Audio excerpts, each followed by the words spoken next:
পালাতক বাইতুল মোকাররমের খতিব এখন গোপালগঞ্জে। আওয়ামী সরকারের পতনের পর পালাতক রয়েছেন জাতীয় মসজিদ বাইতুল মোকাররমের খতিব মুফতি মাওলানা মোহাম্মদ রুহুল আমিন। গত ২৬ জুলাইয়ের পর মসজিদে আসেননি তিনি। রুহুল আমিন এখন গোপালগঞ্জে অবস্থান করছেন বলে জানা গেছে। এদিকে ৫ আগস্ট সরকার পতনের পর মুফতি রুহুল আমিন খতিবের দায়িত্ব পালনে না আসায় জাতীয় মসজিদের জুমার নামাজে ইমামতির জন্য ২ জন সরকারি কর্মকর্তা সহ ৪ জনকে দায়িত্ব দিয়েছে ইসলামিক ফাউন্ডেশন। একই সঙ্গে কর্মস্থলে অনুপস্থিতির কারণ জানতে চেয়ে ২৯ আগস্ট তাকে নোটিশ দেওয়া হয়েছে।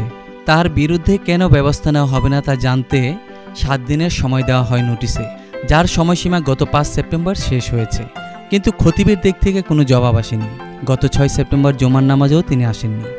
জাতীয় মসজিদ বাইতুল মোকাররমের খতিব মুফতি রুহুল আমিনের বাড়ি গোপালগঞ্জে। তিনি গোপালগঞ্জ গহ্বরডাঙ্গা মাদ্রাসার মহাপরিচালক। তার সঙ্গে যোগাযোগ করা সম্ভব হয়নি। নাম প্রকাশ অনিচ্ছুক মাদ্রাসার শিক্ষক ও খতিবের ঘনিষ্ঠজন জানিয়েছেন, মুফতি রুহুল আমিন খুব অসুস্থ, তিনি এখন গোপালগঞ্জে অবস্থান করছেন। প্রসঙ্গত ২০২২ সালের ৩১ মার্চ জাতীয় মসজিদ বাইতুল মোকাররমের খতিব হিসেবে নিয়োগ পান মাওলানা মোহাম্মদ রুহুল আমিন। ২০১৮ সালের নির্বাচনে নড়াইল ১ আসন থেকে আওয়ামী লীগের মনোনয়নও চেয়েছিলেন তিনি।